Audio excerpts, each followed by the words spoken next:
मूर्ती लहान पण कीर्ती महान अशा व्यक्तीचा आज परिचय मी करून देते। माझं नाव माधुरी प्रमोद कुलकर्णी आणि आज जी आपल्याकडे व्याख्यान देणारे समर्थ अज्ञान शिष्य या विषयावर, तिचं नाव आहे कुमारी गार्गी कैलास घुंगुर्डे। तर तिचं वय तुम्ही गेस करू शकता। 11 वर्षाची आहे ती फक्त आणि 6वी शिकतीये आणि तिने श्री भगवद्गीता 18वा अध्याय तिचा पूर्णपणे पाठ आहे। त्यानंतर पठणाची तिने परीक्षा दिलेली आहे। तिच्यानंतर श्री भागवत कथा प्रथम स्कंद संस्कृत श्लोक सुद्धा तिने निवडक श्लोक सुद्धा तिचे पाठ आहे। नंतर तिने विष्णू सहस्त्रनाम स्तोत्र, महिषासुरमर्दिनी स्तोत्र, महालक्ष्मी अष्टक स्तोत्र, राम रक्षा, हनुमान चालीसा असे तिचे 19 स्तोत्र पाठांतर आहे। आणि यामध्ये म्हणजे आपल्याला फक्त मारुती स्तोत्र, गणपती स्तोत्र, एकवेश विष्णू सहस्त्रनाम स्तोत्र पाठ आहे। 19 स्तोत्र तिचे पाठ आहेत। एवढ्या लहान वयात तिने एवढी कीर्ती आहे तिची। आणि यामध्ये तिचे अंकगणित सुद्धा, म्हणजे फक्त तेवढंच नाही तर अंकगणितमध्ये पावकी, निमकी, दीडकी हे सुद्धा पाठ आजच्या मुलांना हे विचारलं तर येणारच नाही। 2 1 2 माहिती आहे पण निमकी ह्यासारखं काहीच माहित नाही आहे। हा प्रकार तिला सुद्धा माहीत आहे। आणि एवढं असून सुद्धा तिचा ब्राह्मण संघ कोल्हापूर आयोजित लोकमान्य टिळकावरील व्याख्यानमालेत सुद्धा तिचा स्पर्धेमध्ये 2रा क्रमांक आलेला आहे। आणि यामध्ये तिने अनेक कहाण्या म्हणजे गोष्टीच्या रूपांतरात सुद्धा तिने व्याख्यानमाला दिलेली आहे। ज्ञानेश्वर महाराजांच्यावर तिने संजीवनी समाधी प्रसंग सुद्धा एवढा सुंदर सांगते। तर तसंच शबरीचे राम भक्ती व्याख्यानमाला, देवाघरी जाताना हा त्रिकाम नको ही सुद्धा व्याख्यानमाला तिची प्रसिद्ध आहे। नंतर दीपावली महापर्वाबद्दल सुद्धा तिचं व्याख्यान झालेलं आहे। तुळशी विवाहाबद्दल सुद्धा ती कथा खूप सुंदर सांगते। म्हणजे नुसतं फक्त स्तोत्रच नाही तर कथा सुद्धा तिच्या खूप सुंदर आहेत। आणि यामधल्याच परत तिचं आकाशवाणी जे सोलापूरचं आकाशवाणी केंद्र आहे ते दर रविवारी 9:30 वाजता एक बालसभा होते। या बालसभेमध्ये सुद्धा तिचा श्री भागवत गीतेच्या कथेचा एक अध्याय सुद्धा ऐकवला जातो। म्हणजे फक्त एवढंच नाही तर तिथे सुद्धा आकाशवाणी म्हणजे ऑल इंडिया रेडिओवर सुद्धा तिचा कार्यक्रम होतोय। म्हणजे एवढ्या छान मूर्ती लहान, मी सुरुवातीलाच म्हटलं मूर्ती लहान आणि कीर्तिमान असल्या अशा व्यक्तीचं आज आपल्याला एक व्याख्यान सुंदर ऐकायला मिळणार आहे। त्याचा सर्वांनी लाभ घ्यावा एवढीच विनंती। धन्यवाद।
राष्ट्रगुरु श्री समर्थ रामदास स्वामींचा आहे. काय म्हणतात तो समर्थ रामदास या अभंगामध्ये? राम गावा राम ध्यावा राम जीवीचा विसावा, मंगलाचे जे मंगल राम कौसल्येचे बाळ, कल्याणाचे जे कल्याण रघुरायाचे गुणगान, राम कैवल्याचा दानी रामदासाचा अभिमानी, जय जय रघुवीर समर्थ.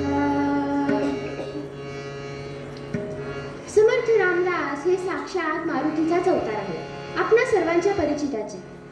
एक श्लोक आहे समर्थ रामदास स्वामींवर. पहा घेऊनी वेश तो मानवाचा, जगी जन्मला अंजनी बाळसाचा, जया शोभले नाम हे रामदास, नमस्कार माझा तयांच्या पदास, जय जय रघुवीर समर्थ. श्रोते हो, हा श्लोक संत कवी दासगणू महाराजांनी रचलेला आहे. दासगणू महाराज हे थोर दत्तभक्त होऊन गेले. दासगणू महाराजांची सगळ्यात जवळची ओळख म्हणजे त्यांनी अक्कलकोटचे स्वामी महाराज, शेगावचे गजानन महाराज आणि शिर्डीचे साईबाबा या तिघांचीही चरित्र रचली. तर हे दासगणू महाराज जेव्हा सज्जनगड यात्रेला गेले समर्थांचं दर्शन घेण्यासाठी, तेव्हा समर्थ त्यांना जसे प्रतीत झाले तसेच जणू काही त्यांनी या श्लोकामध्ये त्यांचं वर्णन केलंय.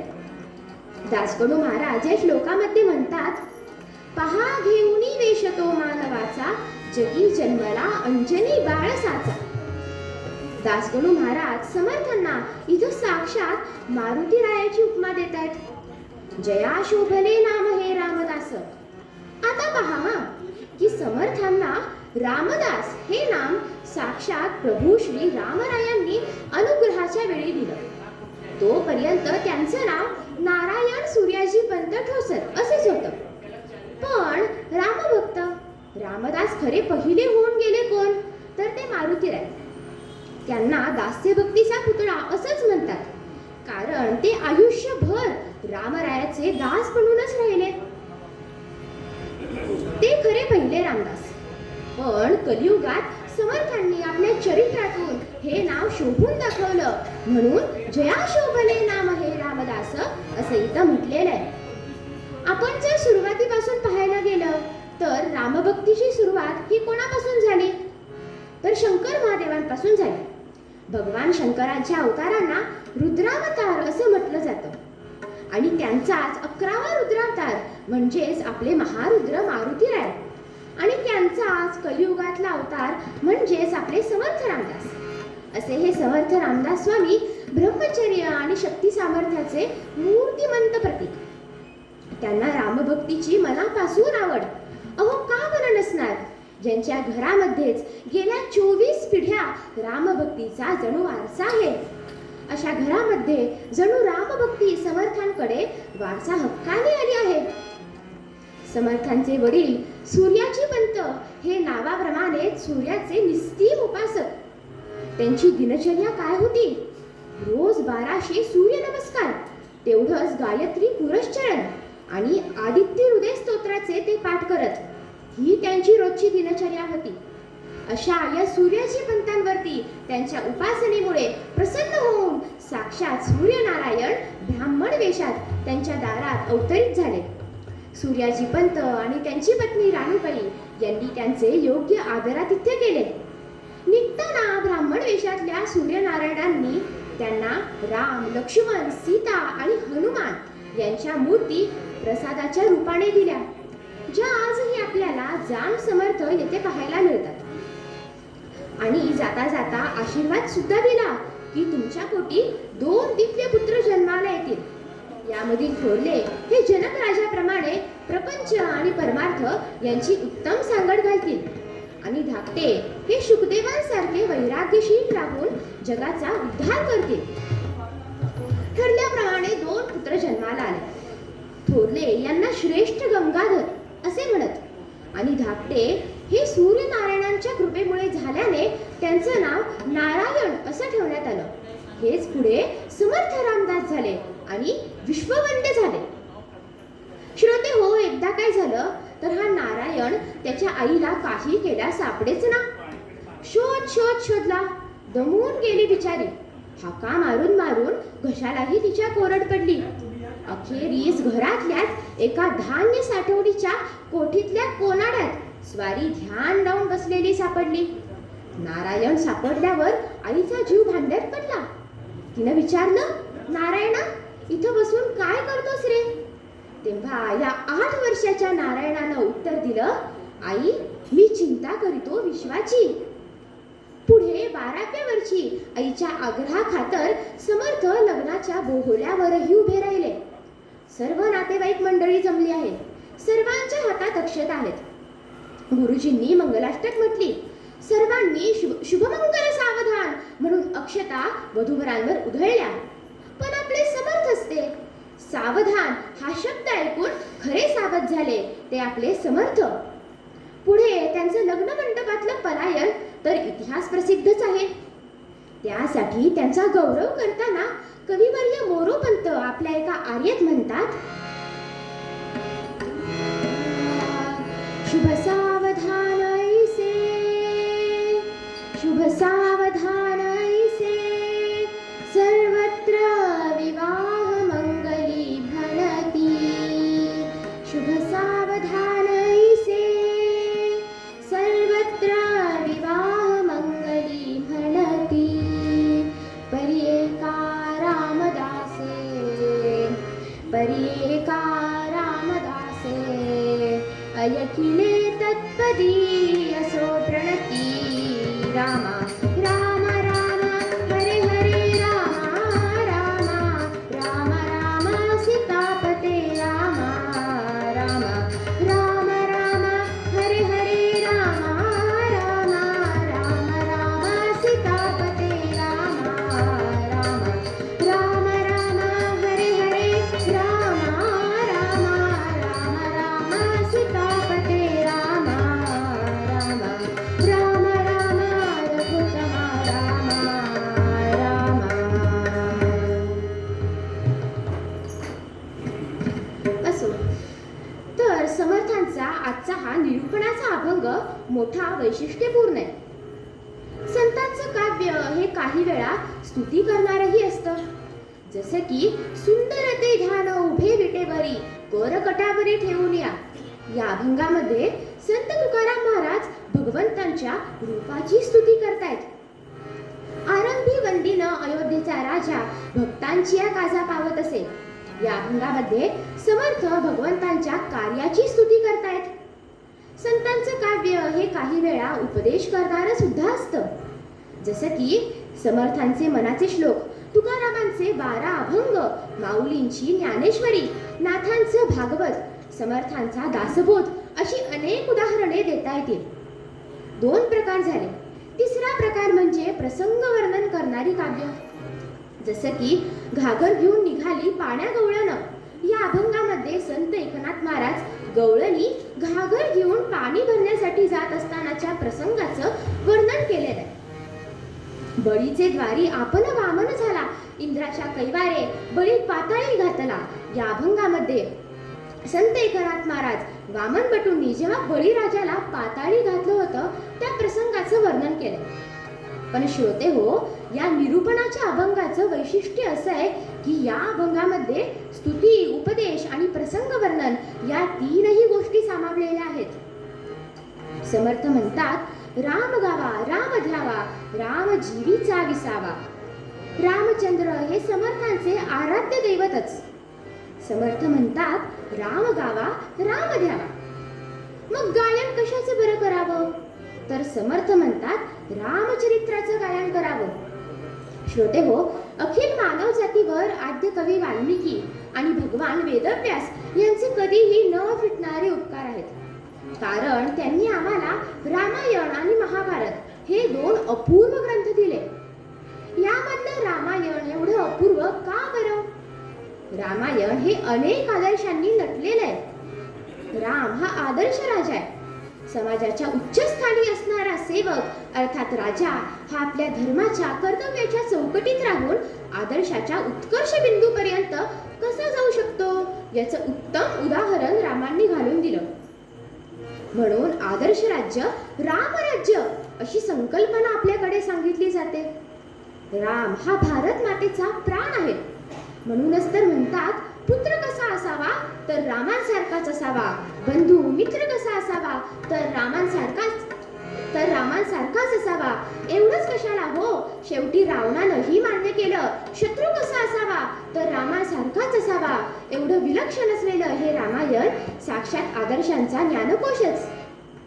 ते परब्रह्म कौसल्याच्या उदरी रामरूपानं उतरलं. त्याचं नामस्मरण करताना मौन तापाने पोळलेल्या जीवांना विश्रांती मिळते अशी समर्थांची खात्री आहे. म्हणून समर्थ इथं राम गावा असं म्हणतात. या रामाचं वर्णन एका गाण्यात सुद्धा केलं.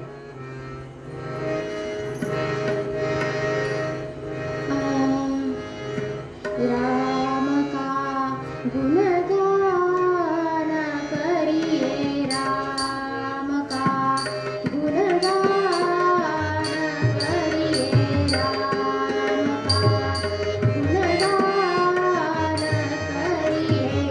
राम प्रभु की भद्रता का, सभ्यता का ध्यान धरिये, ध्यान धरिये. राम का गुणगान करिये, राम का गुणगान करिये. राम के गुण चिरंतन, राम गुण सुमिरन रतन धन.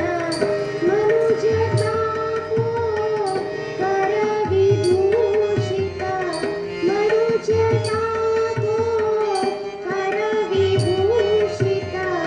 मनुज को धनवान करिये, मनुज को धनवान करिये.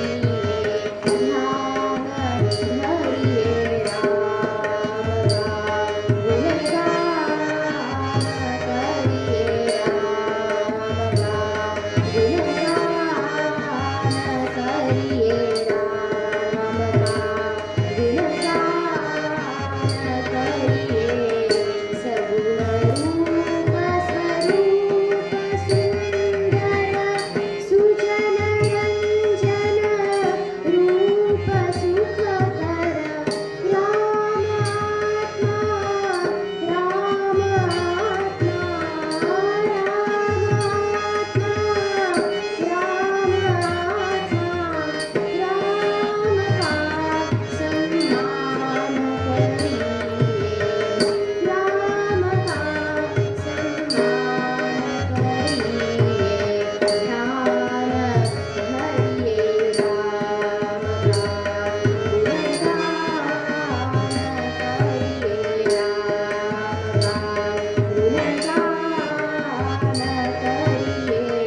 राम प्रभु की भद्रता का, सभ्यता का ध्यान धरिये, ध्यान धरिये. राम का गुणगान करिये,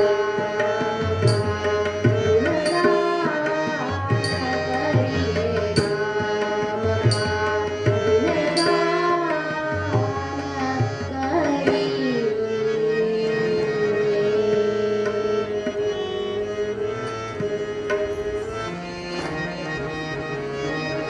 आता राम ध्यावा असंच म्हणणारे समर्थ साधकांना अंतर्मुख होण्याचा मार्ग दाखवतात. ध्यान हे निर्गुण निराकाराचं केलं जातं असं समर्थ म्हणतात. कारण त्यामुळे आत्मज्ञानाची प्राप्ती करता येते. आत्मा हा निराकार आहे आणि राम हा ज्ञान स्वरूप आहे. म्हणून त्या आत्मारामाचं ध्यान कसं बरं करावं याचं सखोल मार्गदर्शन समर्थांनी आत्माराम या ग्रंथात केलंय. समर्थांच्या वाङ्मयाची प्रस्थानत्रयी आहे.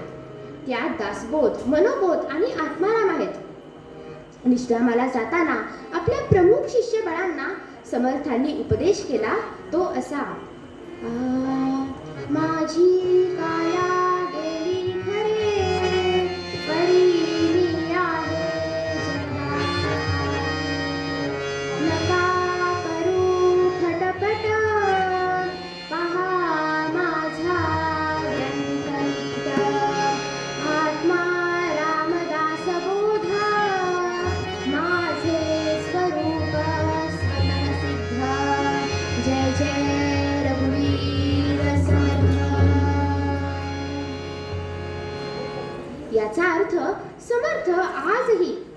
आमच्यामध्ये ग्रंथ रूपाने अस्तित्वात आहेत आणि जनसामान्यांना कल्याणकारी मार्ग दाखवण्यासाठी प्रयत्नांची शर्त करत आहेत. समर्थांना राम हा आत्मा म्हणून सर्व जीवांच्या हृदयात दिसत होता. सर्व जीवांची सुखासाठी चाललेली धडपड समर्थ पाहत होते आणि त्यांना शिकवत होते.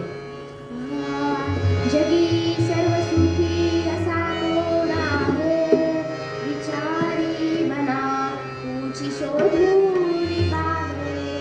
मनात वाचिले पूर्व संचित केले, तया सारिखे भोगले प्राप्त झाले. जय जय रघुवीर समर्थ. समर्थांनी मनोबोधातून मनाला जो काही बोध दिला त्याची पारमार्थिक उंची अतुलनीय आहे. समर्थ मनाला कधी अंजारून, कधी गोंजारून, तर कधी धाक दाखवूनही जणू सरळ मार्गावर आणण्याचा प्रयत्न करतायत. पहा ना, आपलं अवघं जग या मनाभोवतीच फिरत असतं. म्हणून आपण या मनाच्या ताब्यात न जाता मनाला आपल्या ताब्यात घेणं गरजेचं आहे. हे समजून समर्थ या श्लोकात म्हणतात, जगी सर्व सुखी असा कोण आहे, विचारी मना तुझी शोधून पाहे. समर्थ इथं मनाला अरे विचारी मना असं संबोधतायत. जणू काही ते मनाला सांगतायत की अरे मना, तू अत्यंत विचारी आहेस.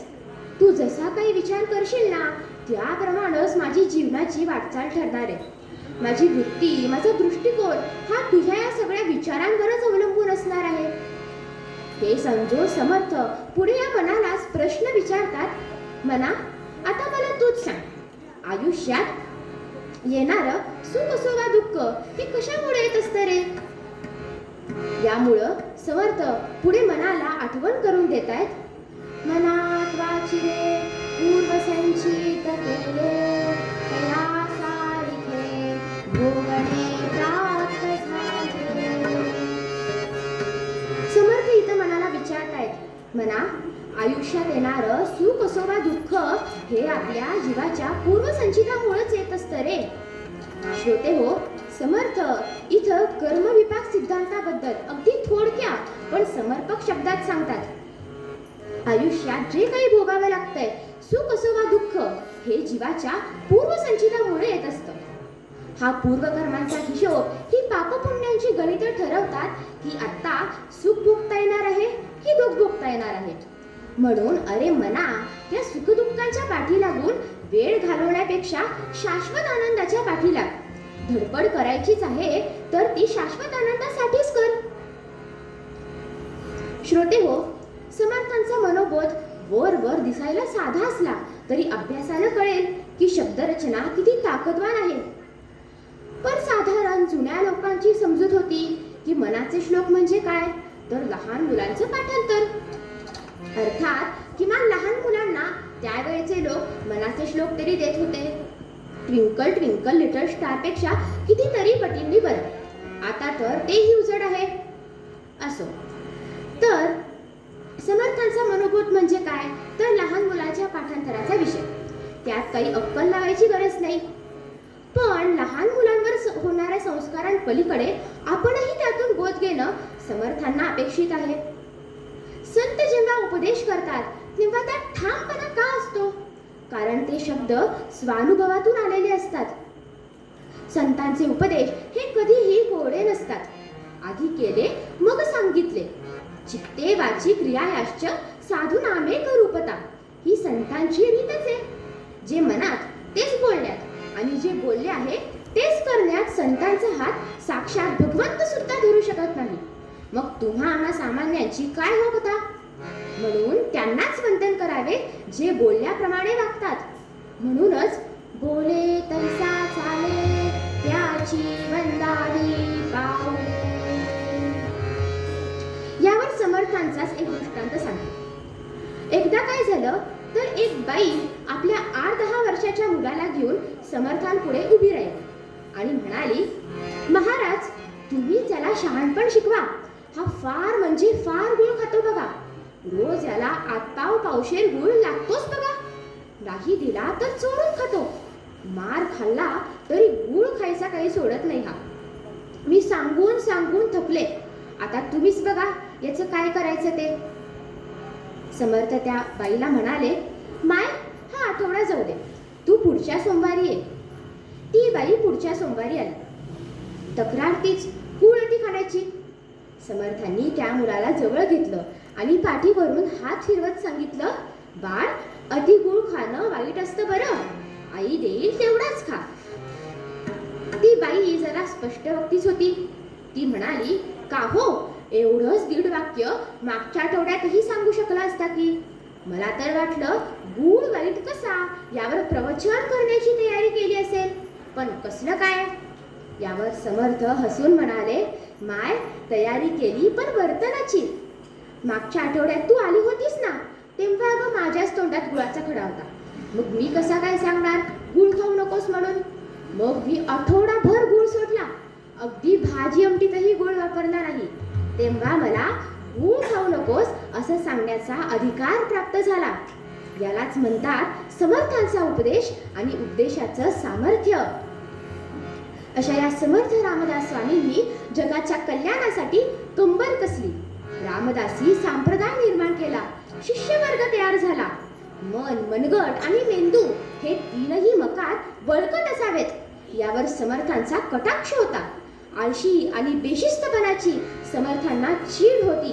परकीय सत्तेच्या गुलामीत असलेला आपला हा हिंदू धर्म मुक्त करण्यासाठी समर्थ जीवनभर प्रयत्नशील राहिले. त्यांची जय जय रघुवीर समर्थ ही गर्जना अजूनही साक्ष देते. या गर्जनेने अवघा महाराष्ट्र जागवला आणि जगवला.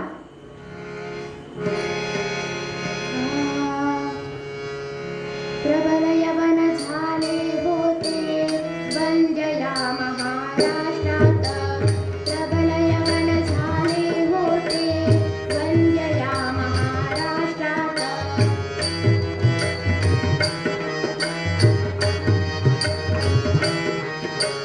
प्रबल यवन झाले होते वंजया महाराष्ट्रात. आक्रंदत होता धर्म परसत्तेच्या दारात. आक्रंदत होता धर्म परसत्तेच्या दारात. शौर्य धैर्य रुकले होते परसेवेच्या पंखात. शौर्य धैर्य रुकले होते परसेवेच्या पंखात. ऐशा वेळी कल्याणी वीराची केवळ खाणी. ती समर्थ सद्गुरुवाणी दुमदुमली हो सर्वत्र. जय जय रघुवीर समर्थ दुमदुमली हो सर्वत्र.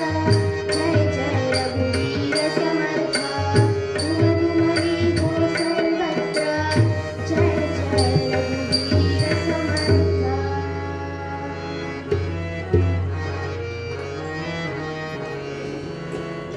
श्रोते हो, समर्थ राष्ट्रकार्य हे रामकार्य म्हणूनच करत होते.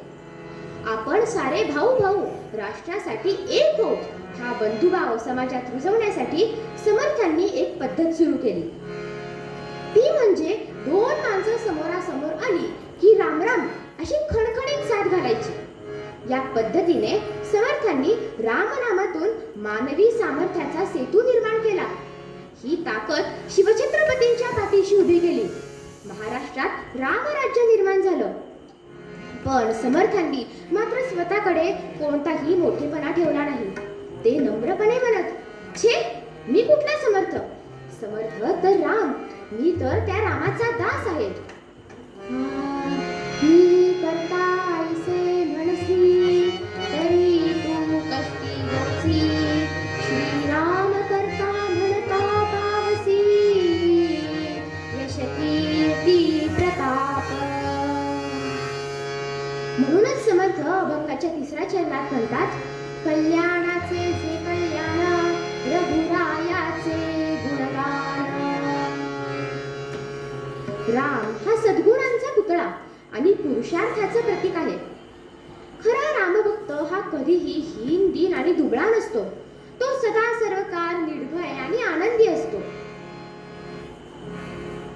आपल्या जीवनाचं जर कल्याण करायचं असेल तर आपल्या मनामध्ये राम विराजमान करूया.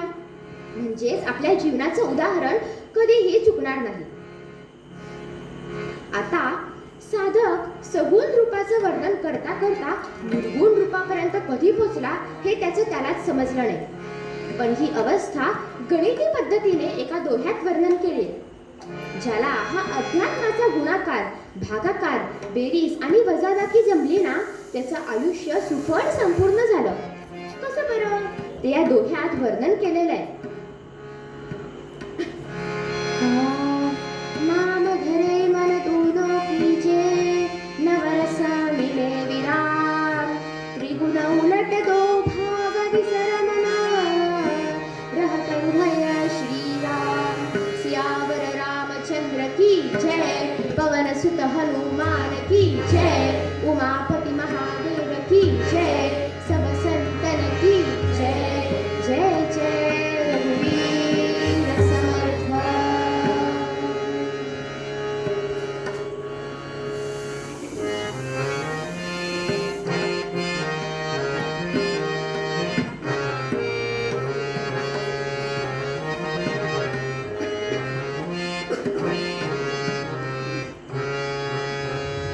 आता मी तुम्हाला एक गणित सांगणार आहे. ते गणित सगळ्यांनी सोडवायचं आहे. कोणतंही एक नाम श्रद्धेनं मनात ठेवा. अगदी कितीही अक्षरी असलं तरीही चालेल. 1 ते 100 अक्षरापर्यंत असलं तरी सुद्धा चालेल. पण स्वतःच्या ऐपतीप्रमाणे धरा.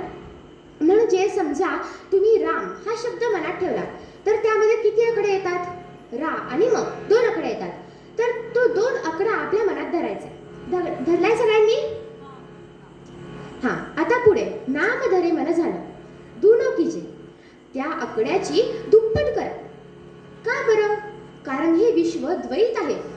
द्वैत म्हणजे व्यवस्था आणि अद्वैत म्हणजे आनंद. इथं आपण व्यवस्था पाहणार आहोत. मग त्या आकड्याची दुप्पट करूया. केली आहे सगळ्यांनी? आता पुढे नाम धरे मन झालं. दुनो कीजे सुद्धा झालं. नवरस मिले विराम, म्हणजेच नवरस मिळवूया. कारण रसाशिवाय पूर्तता नाही. कुठल्याही गोष्टीत रस मिळवल्याशिवाय मजाच येत नाही. रस नसेल तर जीवन निरस. विचार हे नवरसात्मक असतात. असे हे नवरस आपण मिळवूया. म्हणजेच आजच्या भाषेत सांगायचं झालं तर 9 ऍड करूया. केले सगळ्यांनी? आता पुढे त्रिगुण उलट. इतका वेळ आपण सगळं काही मिळवत गेलो. हा झाला आपला प्रपंच. आयुष्यात जे काही मिळवले ते सोबत तर घेऊन जाऊ शकत नाही. मग जे काही मिळवले त्याला वजा करूया. म्हणजेच तुमचं आता जे उत्तर आलंय त्यातून 3 वजा करूया. केले सगळ्यांनी? आता पुढे त्रिगुण उलट झालं. दो भाग विसर मन. दो भाग आधी केलं ते म्हणजे दुनो कीजे, दुप्पट केले. आता दो भाग म्हणजेच 2नं भाग घालूया. केले सगळ्यांनी? आलेल्या उत्तराला 2नं भाग घालायचंय. घातलाय? आता पुढे विसर म्हणा. म्हणजेच तुम्ही जे काही मिळवलंय ते सगळं विसरून जा. मुक्त व्हा. म्हणजे विसरून जायचं नाहीये.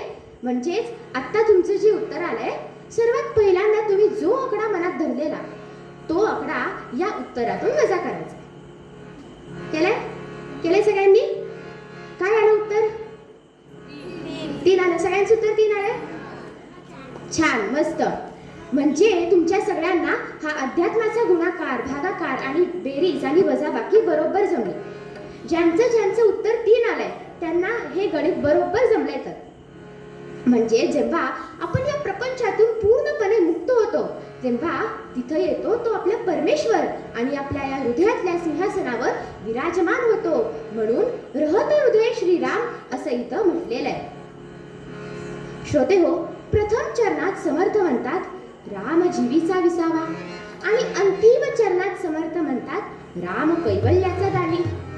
म्हणजे जिथे जीवाला विसावा मिळतो तिथं कैवल्य मिळतो. ज्ञानदेव तू कैवल्यम हे श्रुती वचन आहे. कैवल्य म्हणजे मोक्ष आणि राम हा तर ज्ञान स्वरूपच आहे. म्हणजे जिथे जीवाच्या या हृदयातल्या सिंहासनावर श्रीराम विराजमान होतात तेव्हा तिथं मिळवण्याचं काही बाकीच उरत नाही. आयुष्यात अखंडपणे धावपळ करून जीव शांत, स्थिर आणि स्थितप्रज्ञ होतो, तेव्हा आपल्याला कैवल्य म्हणजेच मोक्ष मिळतो. म्हणून पूर्वरंगाच्या मूळ पद्यावर समर्थ म्हणतात,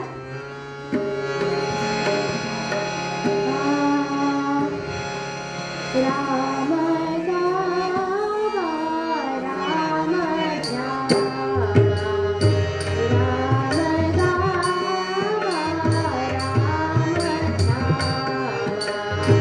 राम जावा,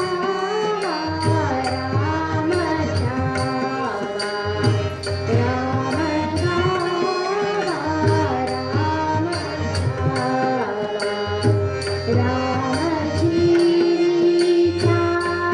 विसावा, रामजीचा विसावा, राम जावा, राम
पद्धतीप्रमाणे आपण थोड्या वेळ भजन करूया.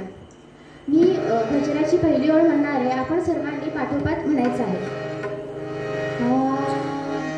रघुपती राघव राजा राम पतित पावन सीताराम.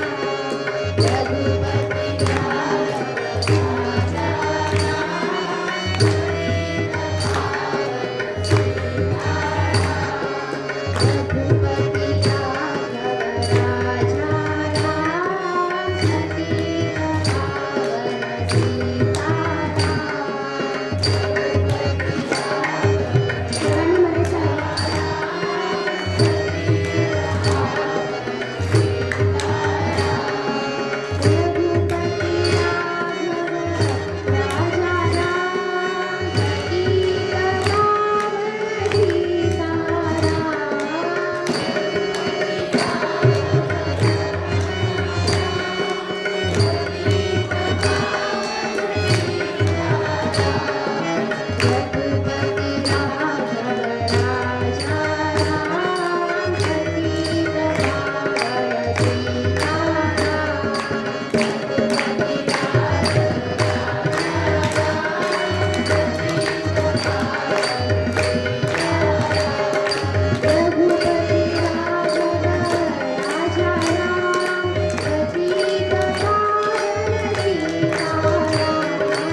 गोष्ट मी आज तुम्हाला सांगणार आहे.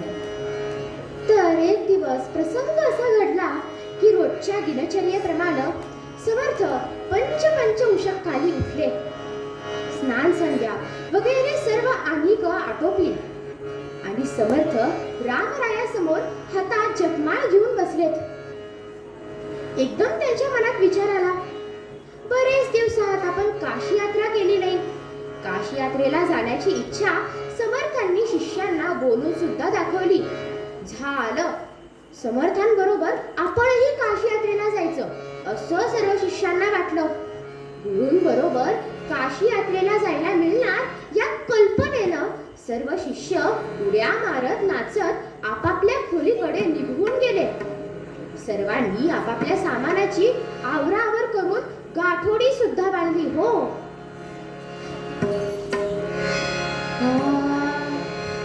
जावे काशी क्षेत्री, जावे काशी क्षेत्री, इच्छा मनी जावली समर्थांना, श्री गुरुच्या सहजारे, श्री गुरुच्या सहजारे, ऐसे वाटे समग्र शिष्यांना.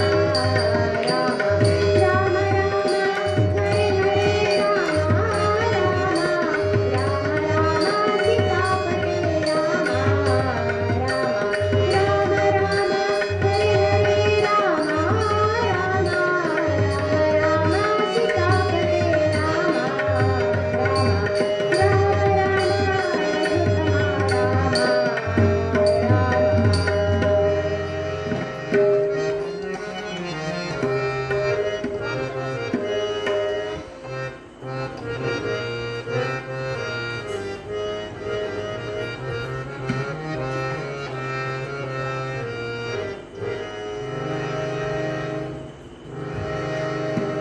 सर्व शिष्यांनी यात्रेला जायची अगदी जय्यत तयारी केली. जशी आपण सहलीला जायची तयारी करतो ना, अगदी तशीच. नेहमीप्रमाणे सायं प्रार्थना झाली. गंमत म्हणून समर्थांनी शिष्यांना विचारलं, कोण कोण येणार माझ्या बरोबर यात्रेला? त्यांनी हात वर करा पाहू. हे ऐकताच सर्व शिष्यांचे एका क्षणातच हात वर झाले. हे पाहून समर्थांना आश्चर्यही वाटलं आणि हसूही आलं. समर्थ सगळ्या शिष्यांना म्हणाले, अरे, जर तुम्ही सारे जण माझ्या बरोबर यात्रेला आलात तर तुमचे पाय किती दुखतील. यात्रेला जाणं इतकंही सोपं नाहीये. खाण्यापिण्याचे हाल होतील. तुम्ही दमाल, थकाल, तुम्हाला त्रास होईल.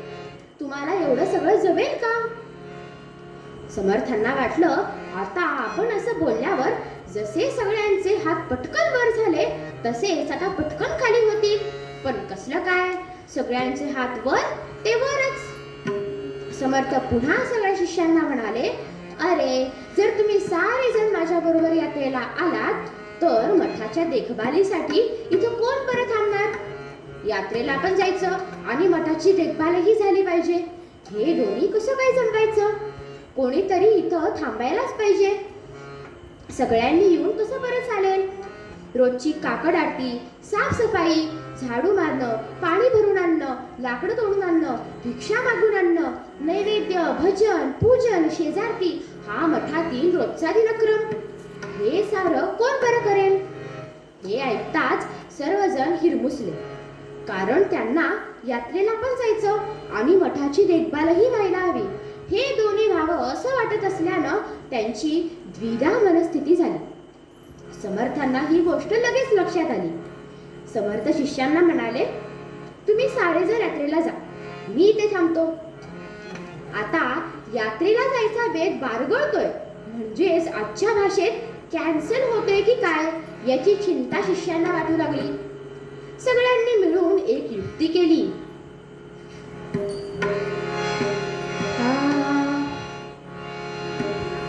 त्यात होता अज्ञान शिष्य एक, त्यात होता अज्ञान शिष्य एक, भाव भोळा अंतरी तो विवेक, भाव भोळा अंतरी तो विवेक,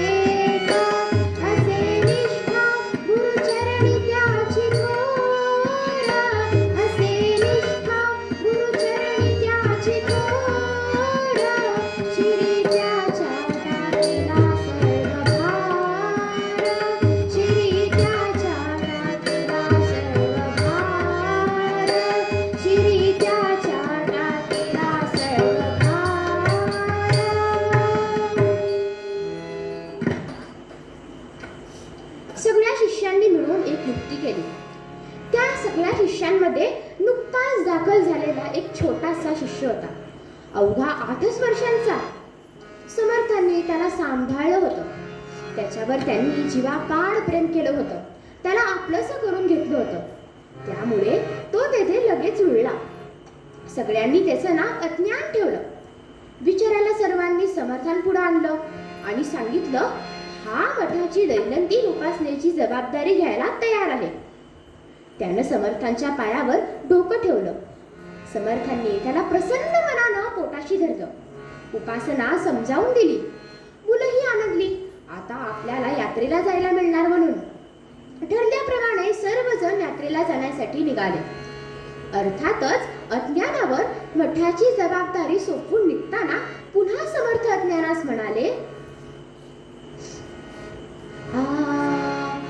श्रीरामास जेवू घातल्या विना कदापि न सेवावे उदकन्न. हा नित्य नियम माझा जाण अज्ञाना तुझी चालली रे.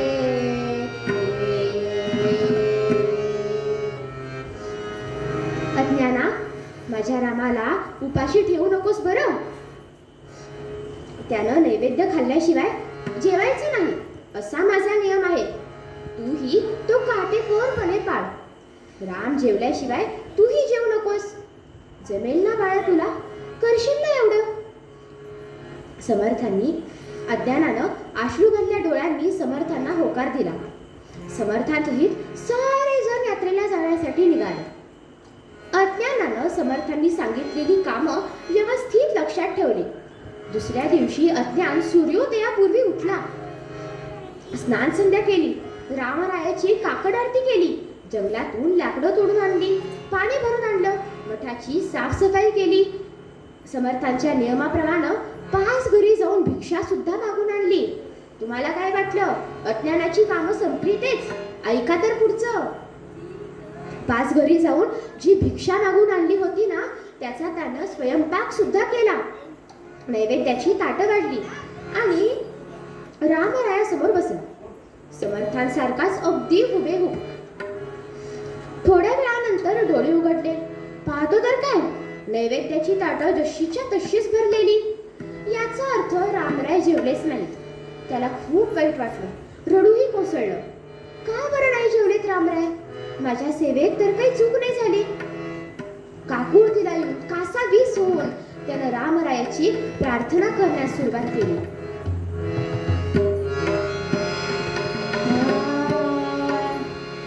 जे वीरे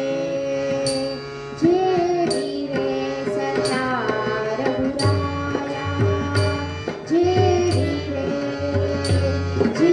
वीरे सचा रघुराया. पाळले गया माझी बेलधारा.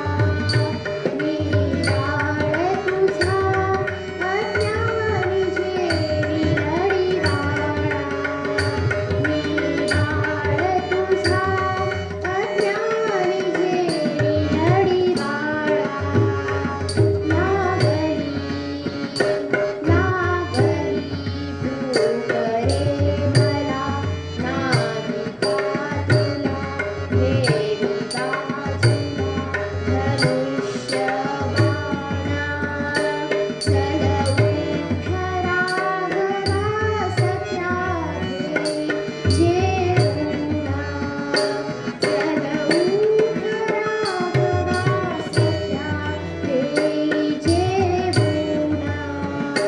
चढवू खरा घरा सत्या घे जेवूना. जे वीरे सचा रघुराया. जे वीरे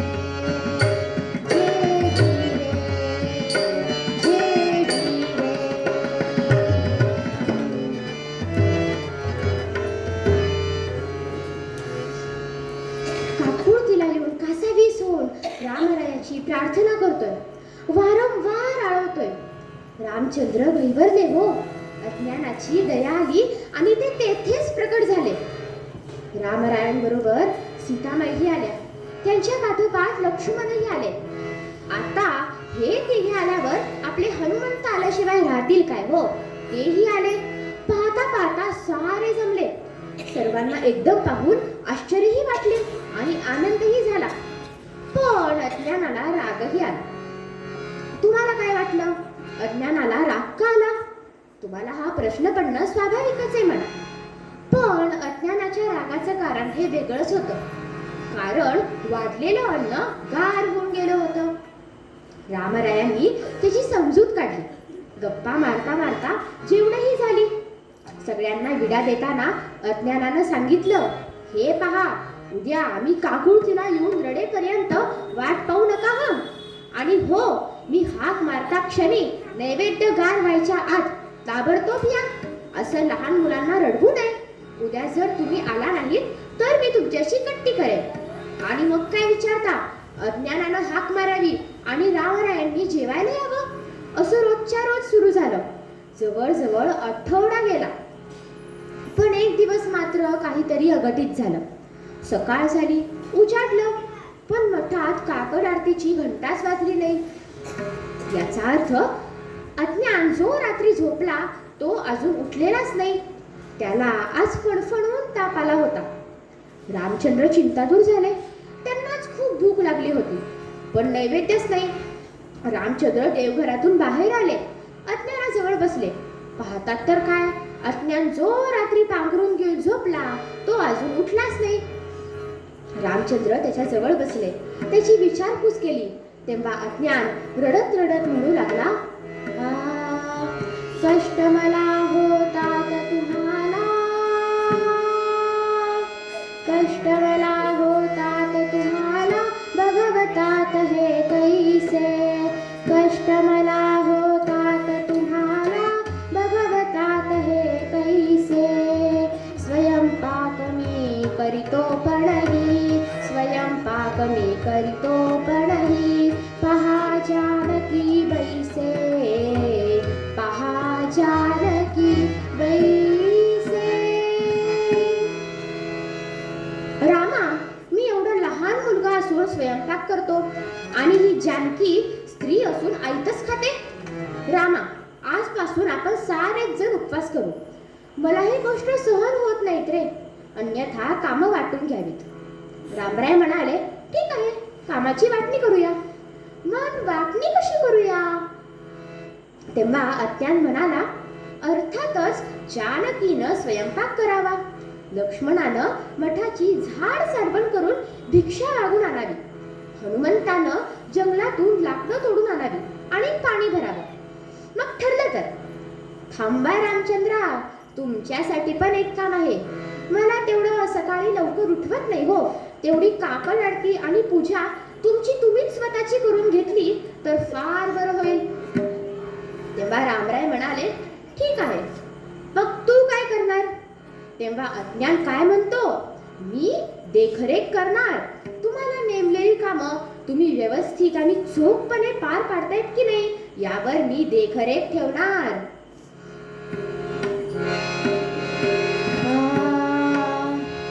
जानकी करी पाक सिद्धी, मारुती जल भरितो स्कंदी, लाकडे आणि मठा मानी, मागतो भिक्षा लक्ष्मणजी, काकड आरती रघुराया, प्रेमनी अशी ही दिनचर्या, घरी हारे खरे खबरती, रघुवीर भक्त काज करती, रघुवीर भक्त काज करती, रघुवीर भक्त काज करती.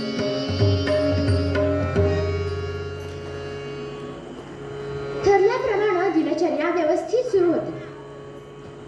रामराय सकाळची काकड आरती आणि पूजा स्वतःच करून घ्यायचे. लक्ष्मण मठाची झाड सारवण करून भिक्षा मागून आणायचे. हनुमंत जंगलातून लाकडं तोडून आणू लागले आणि पाणी भरू लागले. आणि आपली जानकी मैया स्वयंपाक करून सगळ्यांना जेवायला वाढू लागल्या. एक दिवस मात्र जानकीचा स्वयंपाकाचा अंदाज चुकला आणि भाकऱ्या जरा जास्तच झाल्या. देखरेख करणाऱ्या अज्ञान स्वामींच्या हे नजरेस आलं. ते म्हणाले, काय आज लक्ष कुठे? भाकऱ्या इतक्या जास्त कशा झाल्या? तेव्हा जानकी मैया म्हणाली, आज जरा अंदाज चुकला. इतकी वर्ष झालं स्वयंपाक करतायत आणि असं झालंच कसं? समर्थांच्या मठात अन्नाची उधळपट्टी आणि नासाडी चालणार नाही. अन्नाचा कणही वाया जाऊ नये ही मठाची शिस्त आहे. काय करणार आहे भाकऱ्यांचं? उद्या हीच भाकरी सर्वांनी खायची. वाया जाऊन ते दवडणे देशिस्तही ना बरी, हाती घेऊन पुष्करा बरोबरे ती आपुली भाकरी, द्यावी त्यावर फोडणी न मिरची, घालून या ताकते काला हा बहु आवडे श्री गुरुला, मिष्टान्नही झाकते. जय जय रघुवीर समर्थ. ती भाकरी एका पातेल्यात कुस केली आणि त्यावर ताक आणि मिरचीची फोडणी घातली आणि त्यावर खमंग ठेचा घातला. सगळेजण जेवायला बसणार तोच अज्ञान रडू लागला. रामराय त्याला विचारतायत, बाळा का बरे रडतोस तू? तेव्हा अज्ञान म्हणू लागला, आवडतो ममा समर्थ प्रभूला, आज जाहला ऐसा काला, म्हणून मम जीव व्याकुळ झाला अर्पण करण्याला. मम जीव व्याकुळ झाला अर्पण करण्याला. आज्ञा करावी हनुमंताला, स्कंधी न्यावे रागाराला, देऊन येईन मी श्री गुरुला, रुचकर हाकाला. देऊन येईन मी श्री गुरुला, रुचकर हाकाला.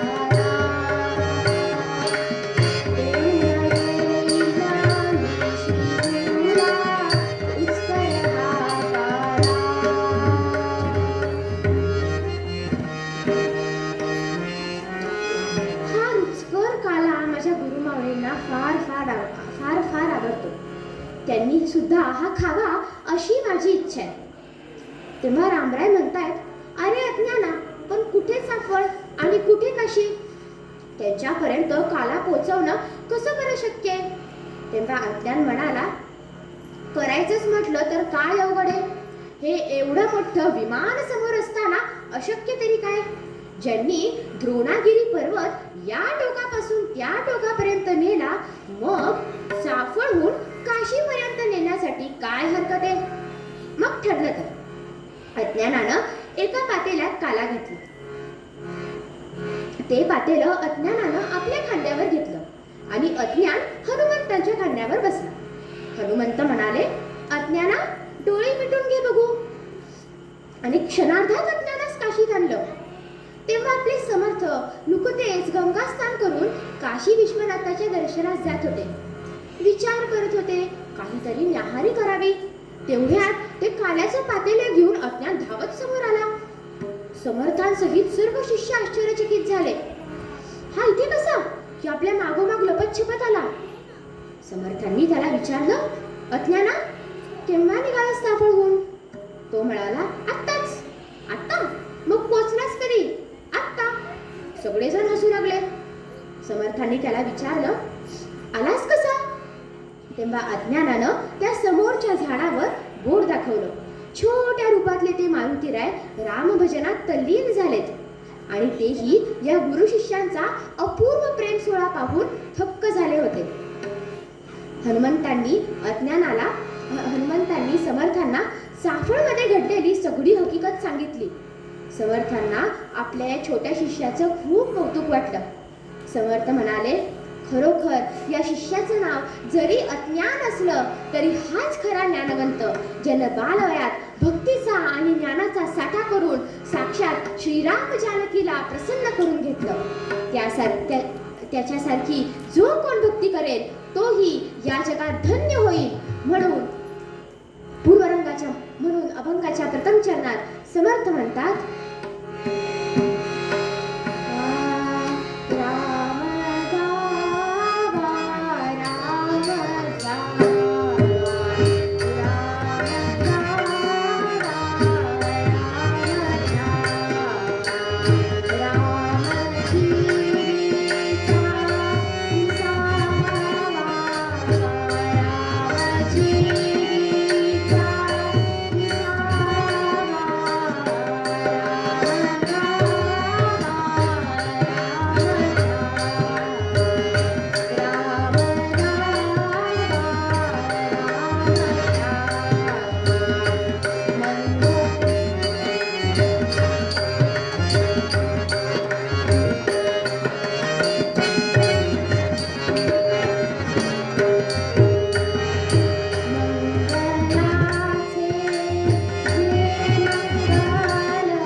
दरवर्षीप्रमाणे हनुमान जन्मोत्सवानिमित्त मारुती सेवाभावी मंडळ विविध कार्यक्रम आयोजित करतं.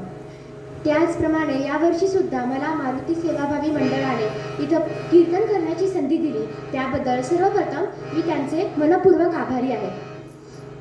त्याचबरोबर मला पेटीवादक व तबलाला साथ देणारे पेटीवादक श्री भरत कुलकर्णी आणि भारत देशपांडे यांनी मला तबला आणि पेटीची उत्तम साथ दिल्याबद्दल त्यांचे सुद्धा मनपूर्वक आभारी आहे. आणि आपण सर्व श्रोते आहात, आपल्याशिवाय कीर्तनच नाही. त्यामुळं आपण सगळ्यांनी मला माझे कीर्तन मनपूर्वक श्रवण केले त्याबद्दल आपले सुद्धा आभारी आहे. यातलं जे काही चुकलेलं आहे त्याबद्दल तुम्ही मला क्षमा करावी आणि जे काही बरोबर आहे ते तुम्ही आपणासोबत घेऊन जावे. आणि मला हे नारदीय कीर्तन यावर मार्गदर्शन करणारे माझे गुरु बुलढाणा जिल्ह्यातील श्री वासुदेवानंद सरस्वती, माझे माता पिता, आजी आजोबा आणि त्याचबरोबर मला शिकवणाऱ्या प्रशिक्षक सौ ज्ञानदाताई बुरसे यांनी मला मार्गदर्शन केल्याबद्दल त्यांचे सुद्धा मनपूर्वक आभारी आहे. एवढं बोलून मी माझ्या कीर्तन सेवेला पूर्ण विराम देते. सियावर रामचंद्र की जय, पवन सुत हनुमान की जय. जय जय रघुवीर समर्थ.